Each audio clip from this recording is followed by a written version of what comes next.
하나님 말씀 보겠습니다. 디모데후서 3장 1절에서 9절 말씀. 디모데후서 3장 1절에서 9절 말씀.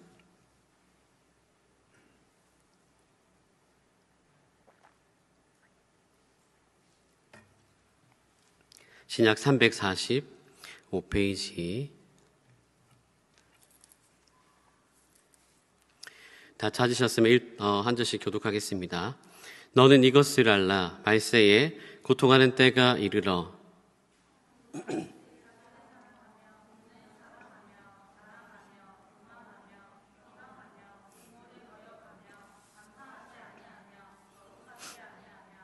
무정하며 원통함을 풀지 아니하며 모함하며 절제하지 못하며 사나우며 선한 것을 좋아하지 아니하며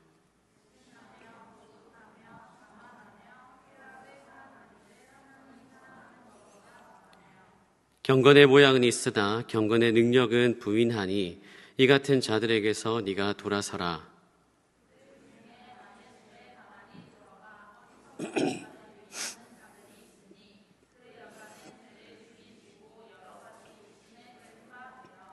항상 배우나 끝내 진리의 지식에 이를 수 없느니라.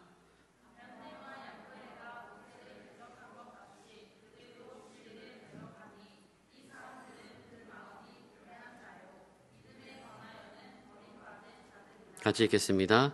그러나 그들이 더 나아가지 못할 것은 지금 두 사람이 된 것과 같이 그들의 어리석음이 드러날 것임이라. 아멘. 할렐루야. 우리 옆에 지들 축복합니다. 축복합니다. 사랑합니다. 한 번 더. 하나님 살아계십니다. 하나님 신실하십니다. 여러분, 한 주간 삶 속에서 그 하나님의 살아계심을, 하나님의 신실하심을 여러분 혹시 경험하신 지절이 있습니까? 저는 이번 주 오늘 이제 그 응답을 주셨네요. 응답을 경험했습니다. 하나님 살아계시고 하나님 신실하시고 뭐 여러 가지 사역을 하지만 부족함을 많이 느꼈거든요. 이런 부족함을 느끼면 내가 무슨 목사인가, 내가 이 일을 어떻게 감당하나, 이런 여러 가지 생각이 들었습니다. 그러면서 월삭이 있었잖아요. 그렇죠? 그래서 기도했던 제목이 하나님 저는 아무것도 아닙니다 라는 기도 제목과 함께 그런 기도가 나왔어요. 하나님 단임 목사가 되는 것이 저의 목표가 아니고 하나님 부르시는 자리, 어느 자리든 그 있는 자리에서 그냥 최선을 다해서 겸손하게 하겠습니다 라는 그런 고백과 함께 기도가 나왔었거든요. 그래서 계속 겸손하게끔 하셨고 기도를 거기에 대한 기도를 했었는데 오늘 이제 하나님께서 그 찬양했잖아요. 우리 그 사랑하는 아들아, 아까 불렀잖아요. 그 가사가 저한테는 하나님 말씀하시는 응답이었습니다. 사랑하는 아들아, 내 연약함도 귀하다. 조금 느린 듯해도 기다려주겠니? 참 하나님이 살아계시다. 이걸 응답으로 저는 받았거든요. 여러분, 하나님 살아계십니다. 아멘. 여러분, 이 살아계심을 여러분 계속 경험해야 됩니다. 여러분들이 아무렇지도 않다라고 생각할 수 있지만 하나님은 작은 신음에도 응답하시는 분입니다. 여러분, 작은 신음에도.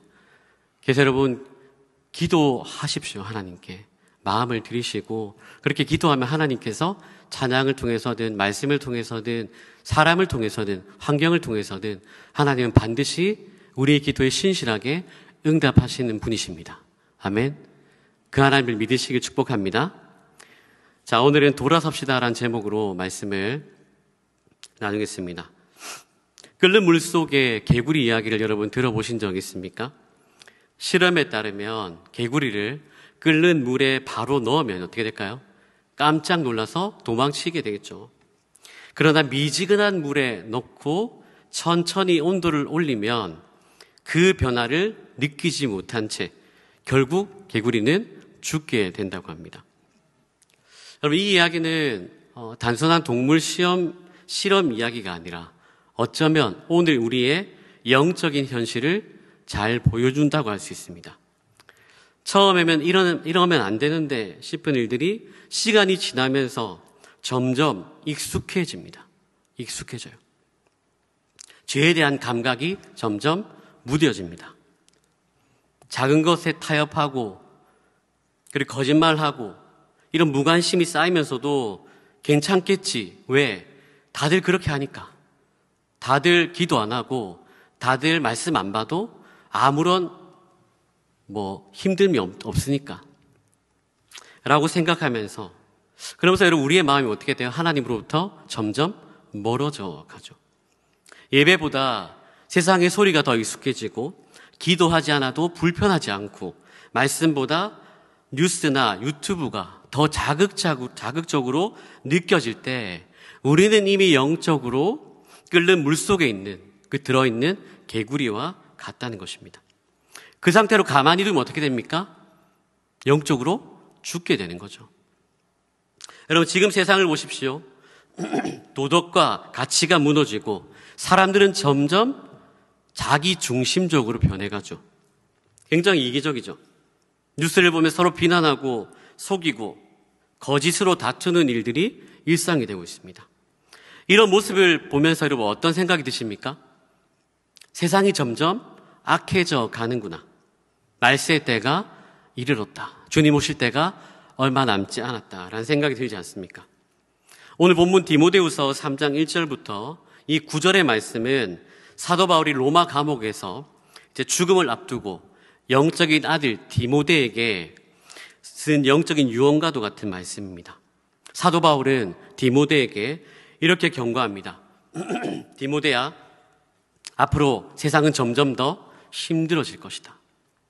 여러분 그런데 놀라운 게 있습니다. 이 사도 바울이 디모데에게 예언한 이 시대의 모습이 바로 우리가 살고 있는 시대와 너무나도 닮아 있다는 것입니다. 교회는 참 많습니다. 예배도 참 많아요. 그런데 뭐가 없습니까? 예배의 그 임재 그리고 하나님의 그 영광은 점점 희미해지고 사라지고 있죠. 성경은 들고 다니고 성경은 있는데요, 말씀의 능력은 나타나지 않고 경건의 모양은 있지만 경건의 능력은 부인하고 있는 모습, 우리가 살고 있는 시대의 모습입니다. 여러분 이미 유럽은 교회들이 다 무너지고 있어요. 그리고 뭐로 변했냐? 술 파는 술집으로 바뀌어버렸습니다. 미국도 그렇게 흘러가고 있습니다. 우리나라는 어떨까요? 영국과 같이 교회가 술집이 되는 날이, 영적으로 무너지는 날이 올 수도 있다는 것입니다. 굉장히 심각하죠. 그래서 사도 바울은 아들 디모데에게 이렇게 말합니다. 이 같은 자들에게서 네가 돌아서라. 여러분 돌아선다는 것은 단순히 피하거나 도망치는 것이 아닙니다. 돌아선다는 것은 방향을 바꾸는 것, 세상에서 하나님께로, 죄의 길에서 거룩의 길로 방향을 돌이키는 것입니다. 이것이 바로 뭐죠? 부흥이고 회개입니다. 오늘 말씀을 통해 여러분들의 영적인 상태를 다시 한번 더 돌아보시고 우리의 마음과 생각과 방향이 다시 하나님께로 돌이키는 은혜가 있기를 주님의 이름으로 축복합니다. 사도 바울은 먼저 이렇게 말씀합니다. 1절을 보시면 너는 이것을 알라. 말세에 고통하는 때가 이르러. 아멘. 너는 이것을 알라 라고 말씀합니다. 이것은 여러분 잠깐 알고 끝나는 것이 아니라 계속 잊지 말고 기억하라는 것입니다. 계속 알고 있어야 한다는 것이죠. 그렇다면 계속 알고 있어야 하는 것이 무엇입니까? 말세에 찾아올 고통의 때를 대비해야 한다는 것입니다. 여기서 말세는 예수님의 초림과 예수님의 재림 사이에 있는 시대를 의미합니다. 즉 지금 우리가 살고 있는 시대가 말세입니다. 여러분 고통하는 때는 할레포이 카이로이인데요, 이것은 위험하고 거칠고 감당하기 어려운 시기라는 의미입니다. 이것은 단순히 육체적으로 고통을 당하는 것만을 의미하는 것이 아닙니다. 위험하고 거칠고 감당하기 어려운 영적인 시대를 의미하는 겁니다. 그러니까 여러분 쉽게 말하면 우리가 믿음을 지키는 게 쉽지 않은 시대가 돼버린 겁니다. 아까 우리 보아스 회장이 기도한 것처럼. 사도 바울이 말하는 고통하는 때는 세상의 문제보다 사람의 마음들이 변질돼서 오는 영적인 고통을 의미합니다. 여러분, 말세가 고통스러운 이유가 무엇일까요? 경제가 어렵기 때문에요? 정치가 불안하기 때문에요? 아닙니다. 사람 때문입니다. 즉 하나님을 떠난 사람, 진리를 거부한 사람, 자기 욕심을 따르는 사람 때문이죠. 세상은 날마다 발전하는데 사람들의 마음은 어때요? 점점 병들어가죠. 겉으로는 굉장히 잘생기고 이쁘고 멀쩡해 보이는데 속으로는 뭐예요? 악하고 교만하고 감사할 줄 모르고 자기밖에 모르는 삶을 살아가는 겁니다. 바로 이런 마음의 상태가 영적으로 힘들고 괴로운 이유라는 것입니다. 여러분, 죄는 언제나 어디서부터 출발해요? 마음입니다. 마음. 욕심이 자라면 거짓이 나오고, 교만이 자리 잡으면 관계가 무너지고, 내가 중심이 되면 하나님이 없는 것이죠. 그래서 세상이 어두워지는 이유는요, 환경이 아니라 사람의 마음이 하나님을 떠났기 때문입니다. 사도 바울은 2절에서 4절까지 보시면 사람들이 자기를 사랑하며로 시작해서 무려 19가지 단어로 말세의 사람들을 묘사합니다. 이건 단순한 단어 나열이 아닙니다. 영적인 진단서죠. 그렇다면 말세에 나타나는 특징이 무엇입니까? 우리 2절부터 4절까지 같이 읽도록 하겠습니다. 사람들이 자기를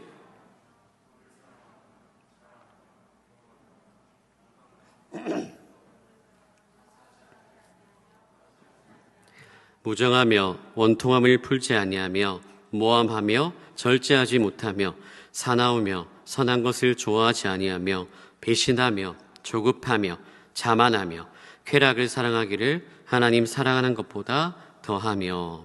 아멘. 자, 말세에 나타나는 특징은 두 가지로 여러분 나눌 수 있습니다. 첫째, 사랑하지 말아야 할 것들을 사랑하는 것입니다. 좀 더 구체적으로 살펴보면요, 자기를 사랑한 자들입니다. 여러분, 자기를 사랑한다는 말은 단순히 자존감이 높다는 의미가 아닙니다. 성경에서 말하는 이 자기 사랑은 자기 중심적이고 자기 만족을 위해서 하나님까지 이용하는 태도를 의미합니다.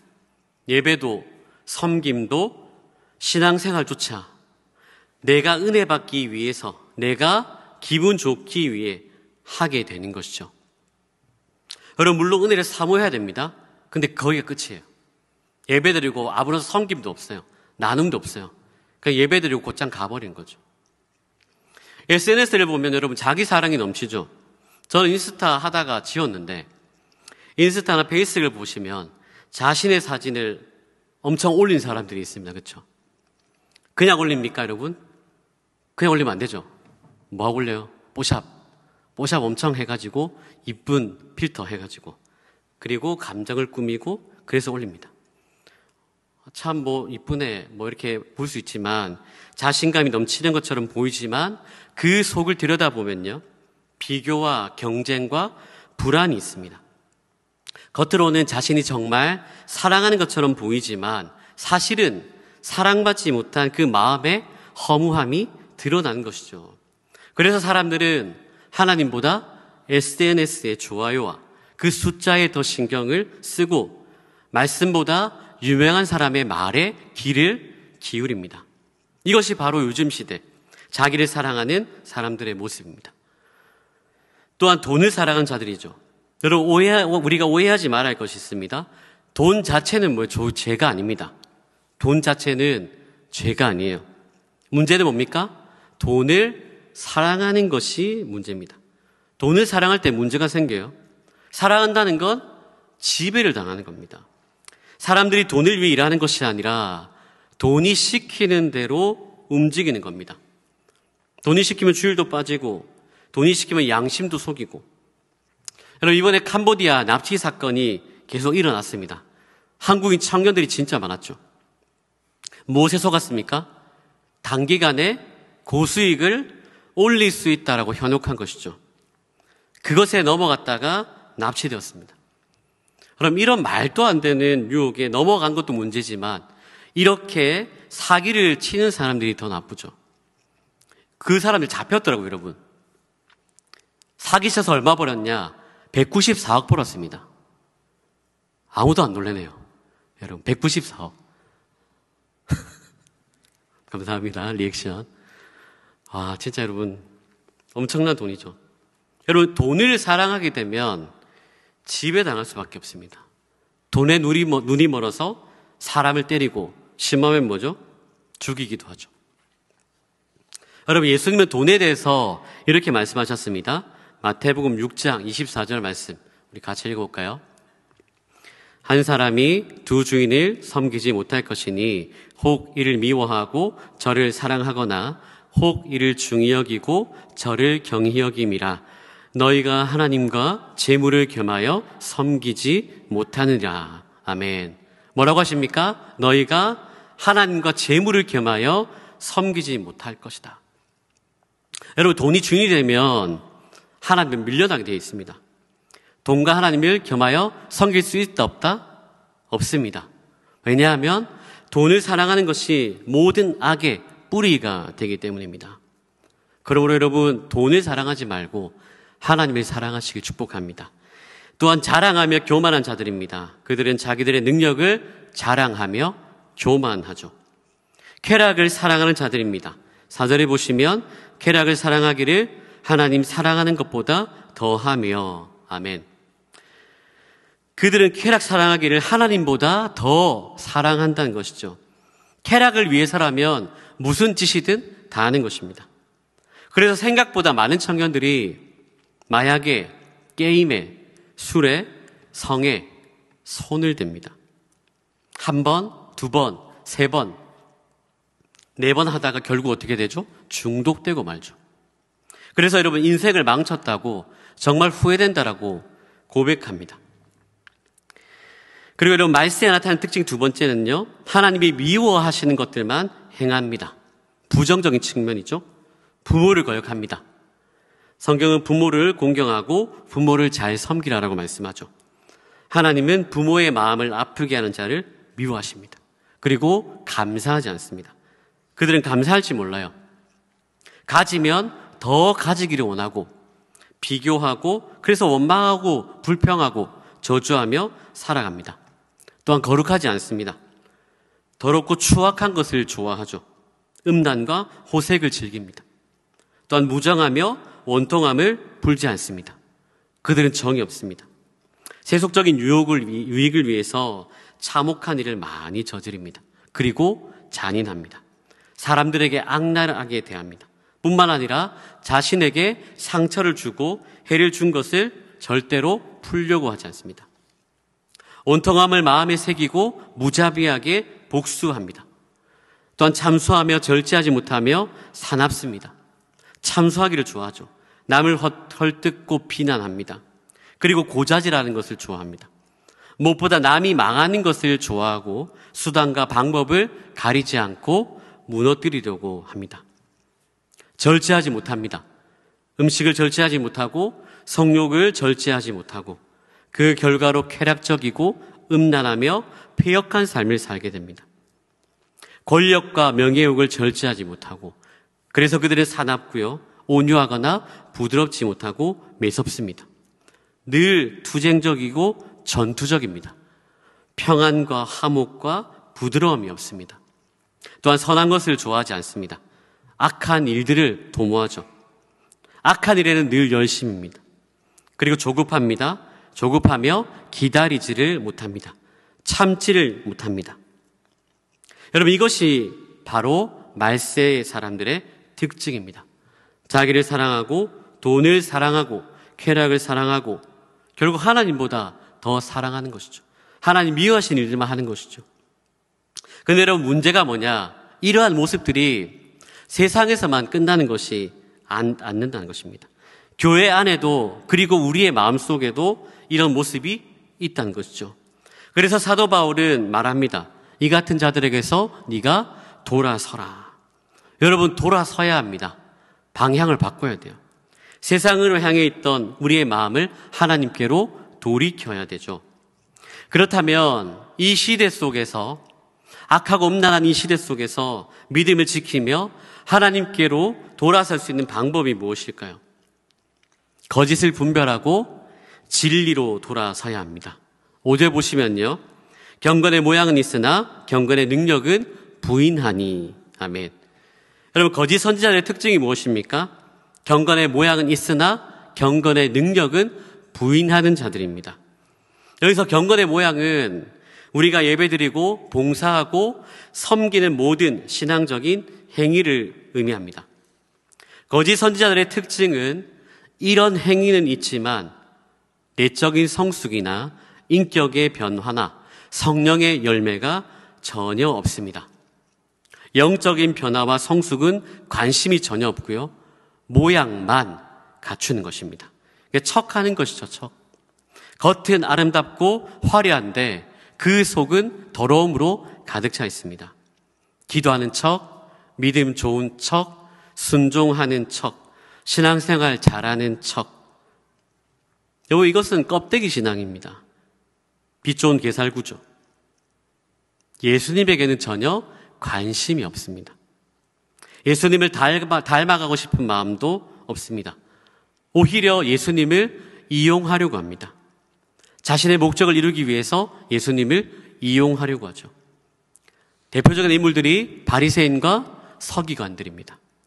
예수님이 진정한 메시아임에도 불구하고, 그들 앞에 나타났음에도 불구하고 그들은 예수님에게 전혀 관심이 없었습니다. 그들의 관심은 기득권을 유지하는 것, 백성들에게 인정받으려고 하는 데만 관심이 있었습니다. 여러분, 기억하십시오. 사람은 속일지 몰라도 예수님은 절대로 속일 수가 없습니다. 경건한 척 하려고 해도 예수님은 그 중심을 꿰뚫어 보시기 때문에 다 드러나게 되어 있습니다. 이처럼 경건의 모양만 있고 능력을 부인하는 자들이 거짓 교사들입니다.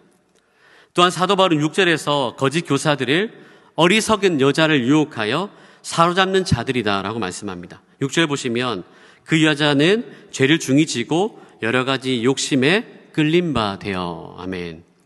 여러분, 거짓된 신앙은 그 사람의 연약한 마음과 욕망을 파고듭니다.